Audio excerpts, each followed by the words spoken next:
The old clock tower loomed over Horror High. Tick-tock. Each tick sounded like a beating heart. The school was creepy. Gargoyles leered from the roof. Cobwebs decorated every corner. Inside, the halls were dark and dusty. Whispers echoed through the emptiness. Or were they just the wind? It was hard to tell. But one thing was certain. Horror High was haunted. This place gives me the creeps. Scared, Max? It's just an old school. Nothing to be scared of.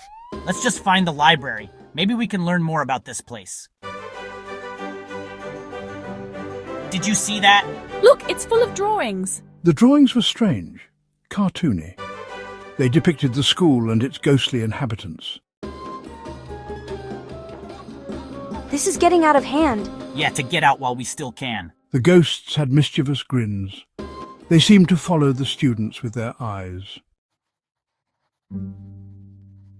This is bad. This is really bad. We need to get out of here. Not yet. We need to find Edgar. He's the key to all of this. Then, the school mascot, a creepy-looking raven named Edgar, disappeared. Vanished. Poof! Rumours spread through the school like wildfire. Edgar wasn't just a mascot. Legend had it he was possessed by the ghost of a former student.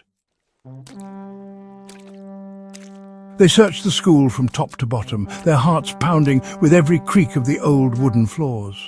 The hallways seemed to stretch endlessly, each corner revealing more shadows and eerie silence. The lockers, once filled with the chatter of students, now stood like silent sentinels, guarding the secrets of the past. Every classroom they peeked into was empty, the desks and chairs covered in a thin layer of dust, as if untouched for years. The air was thick with the scent of old books and forgotten memories, making every breath feel heavy. They knew they had to find something, anything that would lead them to the truth. Finally, after what felt like hours of searching, they found a clue. It was hidden behind a loose brick in the wall, a small piece of paper that seemed to glow with an otherworldly light. Their hands trembled as they unfolded it, revealing a cryptic message that sent shivers down their spines. The words were written in a hurried, almost frantic script, as if the writer had been in a great rush or under immense stress. They exchanged nervous glances, realizing that this was just the beginning of their journey. A message, scrawled in cartoon style on the detention room door. It read, "Edgar's waiting." The letters were jagged and uneven, as if drawn by a trembling hand. The door itself was old and worn, the paint peeling away to reveal the wood beneath. It seemed to pulse with a dark energy, as if it were alive and aware of their presence. They could feel the weight of the message pressing down on them, urging them to turn back, but they knew they had come too far to stop now. With a gulp, they opened the door.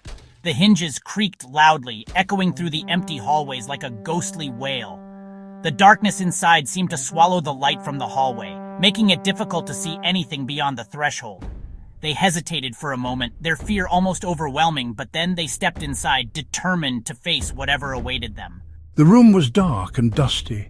The air was thick with the smell of mildew and decay, making it hard to breathe. The walls were lined with old, tattered posters and faded photographs, remnants of a time long past. The floor was covered in a thick layer of dust, each step they took leaving footprints behind. It was as if the room had been frozen in time, untouched by the outside world for decades. Cobwebs hung from the ceiling, their delicate threads glistening in the dim light. They swayed gently with the slightest breeze, adding to the eerie atmosphere of the room. It was clear that no one had been in here for a very long time. The cobwebs seemed to form intricate patterns, almost like a web of secrets waiting to be unraveled. They brushed them aside as they moved further into the room, their eyes scanning for any sign of Edgar. And there, sitting on the teacher's desk, was Edgar. He was a raven, his feathers as black as the night, his eyes sharp and intelligent. He watched them with an almost human-like curiosity, his head tilted to one side. There was something unsettling about his presence, as if he were more than just a bird.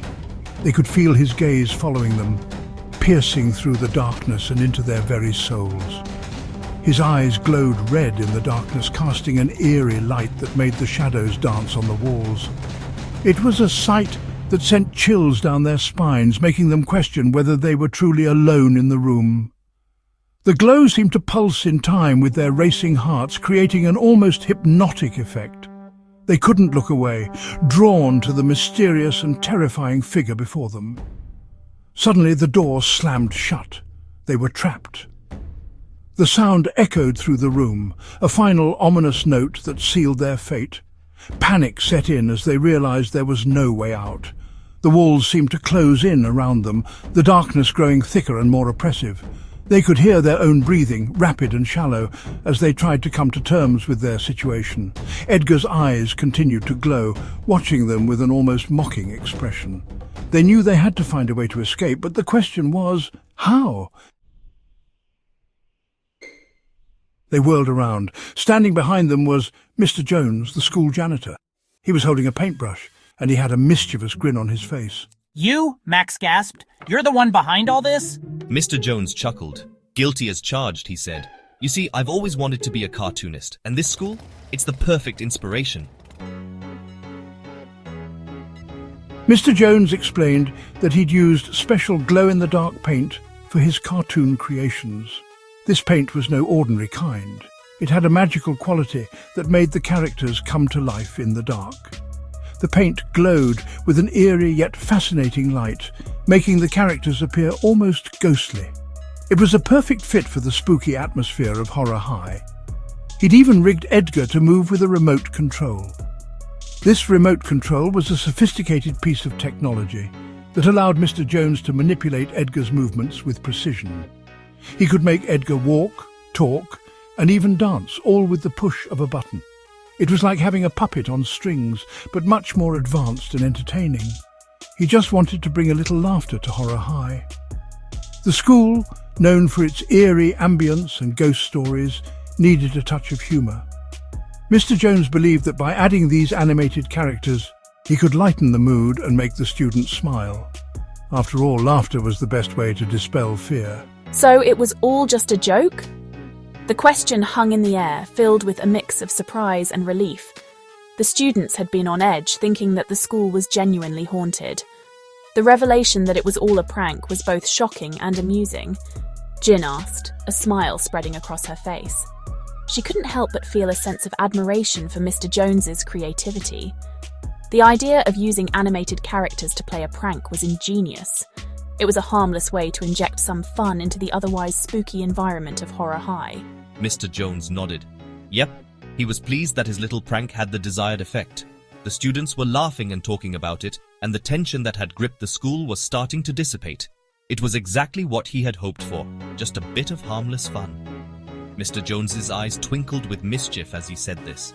He loved seeing the students' reactions, and knew that this would be a story they would remember for a long time.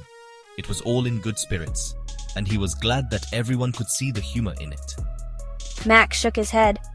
Harmless? He couldn't believe that Mr. Jones thought this was harmless. The prank had genuinely scared some of the students, and he wasn't sure if everyone would find it as funny as Mr. Jones did. We thought this place was really haunted. The fear had been real, and the students had been convinced that they were dealing with actual ghosts. The prank had been elaborate and convincing, and it had taken a toll on their nerves. But now, knowing the truth, they could finally relax and laugh about it. They all started to laugh. It was one of those moments where the laughter was contagious, spreading from one person to the next like wildfire. The more they tried to stop, the harder they laughed. It was as if the very walls of Horror High were echoing with their mirth, amplifying every giggle and guffaw. The sound of their laughter filled the hallways, bouncing off the lockers and reverberating through the empty classrooms. It was a symphony of joy in a place that was usually filled with eerie silence and spooky tales. Even Max had to admit it was pretty funny. Max, who was usually the serious one, found himself unable to resist the infectious laughter. He tried to keep a straight face, but the corners of his mouth betrayed him, curling up into a reluctant smile. His friends noticed and started laughing even harder, pointing at him and making jokes. Max shook his head, but he couldn't help but join in.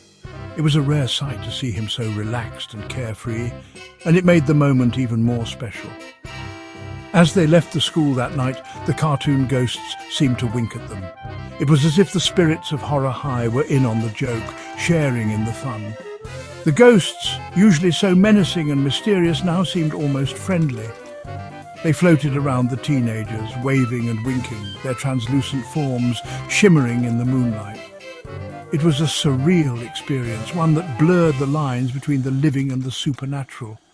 The teenagers felt a strange connection to the ghosts, as if they were all part of the same story. Horror High might not have been haunted, at least not in the traditional sense. There were no malevolent spirits or vengeful apparitions lurking in the shadows. Instead, the school was filled with a different kind of energy, one that was playful and mischievous. The eerie elements that decorated the school seemed less frightening and more like props in a grand, spooky play.